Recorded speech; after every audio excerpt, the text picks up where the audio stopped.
Russians and the Germans, right?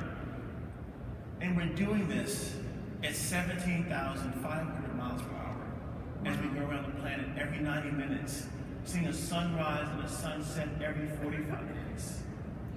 This is the point when I had this thing called the orbital perspective, the orbital shift, where in your head, you're seeing all of humanity below you. You go around it every 90 minutes. If you're in Virginia, the next orbit you're in Tennessee, and just trucking across the country. Leo, can I get the picture? Thank you. Leo's on the bottom left, right beside the hot sauce, because sometimes your taste buds in space are desensitized. Stan Love in the blue shirt above him. Dan Tani had been there for 4 months. We brought him home. Me, Rex, Steve, Dex, Peggy, Hans, and Yuri, all working together as an integrated team, trying to advance civilization. That was the one moment. All the other things pale in comparison to what we did at that moment. It was people breaking bread together. They used to fight against each other. And that's what we need to teach our kids, how to work together as one international family. Second flight was in 2009, November. I'm going to show you a quick little video of what it's like to fly in space. How many of you have ever been to Kennedy Space Center to see a space shuttle launch? How many of you would love to fly in space? How many of you are going to fly in space? Yeah, right here. There we go. All right. We'll sign you up in the back after. Okay. So this was before the launch. This is about 3.5 hours before the launch. We're strapped in. And firing chain is armed. Sound suppression water system activated. T-minus 10, 9, 8, 7, 6, 5, 3, 2, 1, 0, and liftoff of Space Shuttle Atlantis. Can you kill the sound? Resupply and to do research. So at the bottom right, that's me looking out of a mirror out the overhead window, and I can see where my family is sitting down below. This plume comes up and is connected back to the ground, so I feel like everyone's coming with us. It's incredible. 2.5 minutes, the solid rocket boost is jettisoned, and then 8.5 minutes later, we are now in space. The external tank is jettisoned, goes back down to the Earth and burns up. We are now in space. And this little kid from Lynchburg, Virginia, who dropped a touchdown pass in the end zone, is now floating and working off planet. My job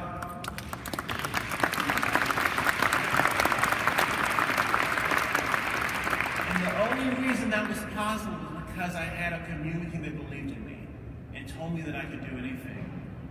International Space Station, robotics again because of my crass hearing problem. Talking to the ground, the robotics workstation over in the station side. And this is the robotic arm on the space shuttle side. Again, working together as one team, one family. Work hard, you play hard. So football, and to take the hit, you know? Raise the nets, these are called stupid astronaut tricks. Space, you carry things with your legs lots of times when you pull yourself around with your hands. There's Bob Thirsk working on an experiment. We had different types of experiments on board at the time. And here's Randy doing the maneuver. Look, Mom, no hands. Food is very important. This was our Euro night, so we're sharing a meal with our 2 Russian colleagues there and the rest of the space station crew. There's Nicole in the purple. We're bringing her back home. She'd been in space for 4 months. Nicole Stott. There's me floating food to my mouth and missing. Here's Randy being a little more successful. Charlie Hobaugh, Mike Foreman says, good. The last transfer item was Nicole, number 914, so we had to bring her back home. I called to the ground and I said, how much does she weigh? They said, you better ask her that. So the 2 commanders shaking hands goodbye, me playing with my food again, water bubbles and M&Ms, physics, surface tension. It gets kids so stoked to be astronauts. 2.5 G's are starting to build back up on us as we come home. We're now gliders, so we have to nail this thing the first time. Shuttle's a beautiful, beautiful bird. Heads-up display, mounting up on the runway. Charlie Hobaugh, the commander, is now doing his thing. Butch Wilmore from Tennessee, It's actually lowering the landing gear right now. And if you see about 300 knots, we're coming down, we're landing Kennedy Space Center. You'll see how hot the tires get. All that energy has to get dissipated from us going around the planet every 90 minutes at 17,500 miles per hour. Drogue chute comes out, helps us rotate. We have been in space for 14 days. 4.9 million miles around the planet. In fact, I only have half the frequent flyer miles. But this was an incredible mission, my last time in space. We come out, Charlie Bolden is the new NASA administrator. He's given us a hug, and shake, and Bob, the center director down at Kennedy Space Center. So that's my last mission. And I hung up my space boots after this mission to do my next mission, which was education. Went to NASA headquarters to do education. Very important that we let our kids see the things off planet that can help us on planet. Here's my pictures from space. Andes Mountains, and that thin blue line of atmosphere that keeps us alive.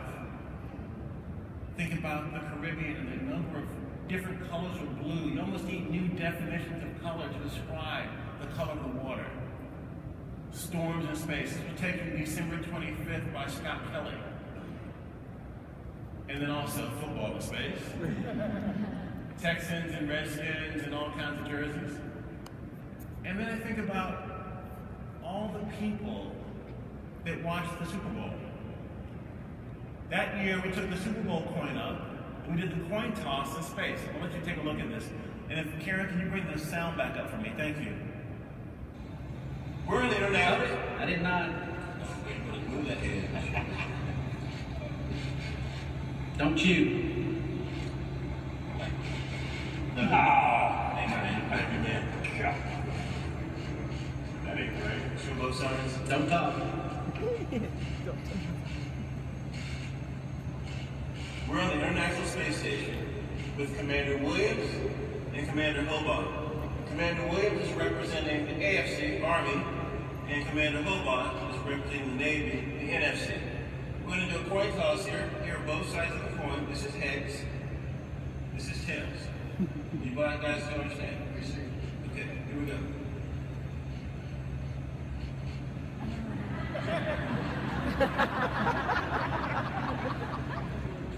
The coin's done.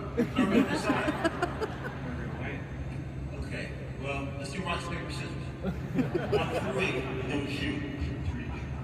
1, 2, 3. What are you doing, man? On three, shoot. We didn't shoot, that was not 1, 2, 3, shoot. Ah! Go Navy. You gotta go find that coin now. Ready to set.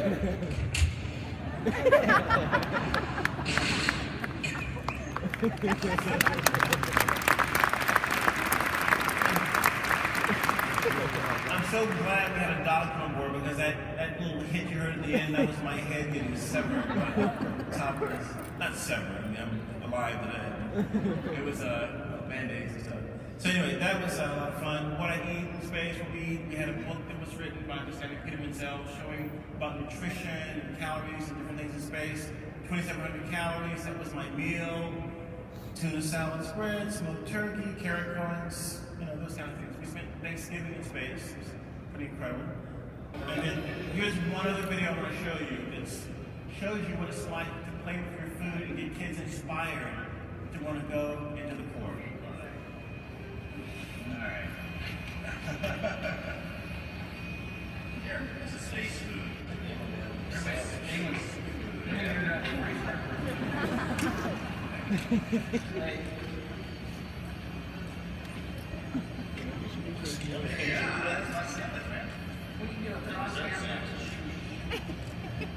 We do work in space too. Do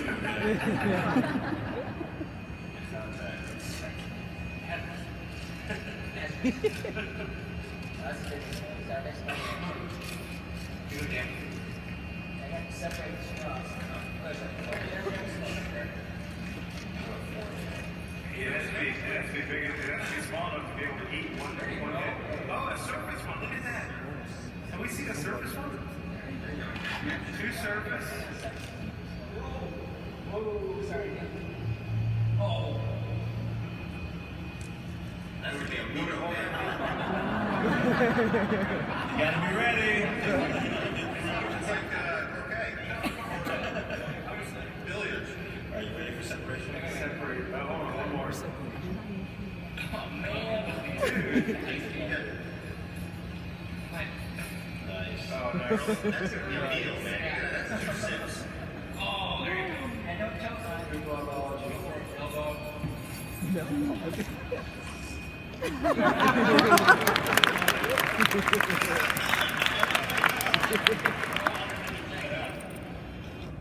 I'm making the space safely. We do all the robotics. Everything's great. I almost choked on a water bubble. My mother was not happy with me. She heard me gagging and choking. She said, "You shouldn't do that. You shouldn't eat that many things in your mouth at one time." That's what mothers do. Non-traditional partners to get kids inspired. Who I am, most staff, people working all around the country to help us inspire kids if we then use them. A lot of maker people here, 3D printing in space. We have a 3D printer up on the space station. We have some programs with future engineers to do 3D printing challenges. So has anyone worked with 3D printing challenges with future engineers? If you haven't, please do, because your kids can actually get the astronauts on the space station to print their design and tools and things that they may be useful up on the space station. Getting involved with International Space App Challenges, Earth is Art, Space Apps. Look at these things because these are ways that you can get involved with NASA technology and things. The context. I went to a conference about 3-4 years ago, and the questions were how to prepare students for jobs we can't yet imagine, how to ensure all students can meet the level of rigor, and how to build learning experiences that spark passion. All the videos I watched today from your schools, you had that passion, you had that spark, you had that interest. And if a kid is inspired, once you figure out that inspiration thing, whether it's music or sports or whatever it is, once they're inspired, you've got them. You just get them, you just work the lessons in around that inspiration. But that key question, the things that spark the passion, and that's what we do. We get those kids hooked. That's what got me hooked. LRNG, check it out. LRNG.org, MacArthur Foundation is working on using mentors and companies and schools to get that passion, to strike that balance. Collective shift in learning, take the youth where they are. It's an out-of-school time program. So look at that, LRNG.org. Think about the movie Gravity. How many people have seen Gravity in here? A few people. I guess the other people don't care, right? Peggy Whitson, this movie was similar to what happened to Peggy Whitson when she flew coming home after I was in space with her. The Soyuz vehicle, 8 of the bolts, there were 8 explosive bolts to take the upper portion off, only 6 of them blew. So this hinged moment was banging into the top of the Soyuz as she was coming in. If you look at the bottom left picture, the Soyuz didn't come in the right trajectory. It was rotating because of this other piece. So we almost had a horrible incident happen, but they stayed cool, they stayed calm, they stayed collected, teaching our kids grace under pressure. And she had it. She was amazing at it. Think about the evolution of The Martian. People have seen The Martian, right? A few of you have? Great movie, because you have to figure stuff out to save yourself. That's the thing about Curiosity, Opportunity, Spirit, Sojourner, all these rovers building up to the evolution of having one of your students on the Martian surface. Start posing that question. I'm working with another group to build astronaut training. We want to get kids to get this orbital perspective and adults get the orbital perspective on the ground if they're not going to space. And I think about almost done. Think about my community. I think about my parents who instilled in me the values, the character, the belief that I can do anything. Those are the other things that we need to teach also is the empathy, to care about others on this planet. And I think about Nichelle Nichols, who I had a chance to see recently. She's always had her, well, Spock was lived on the cross, but she bites off a Spock, and she uses that herself. So thank you so much for your time. Thank you for what you do to inspire our next generation of explorers. Godspeed.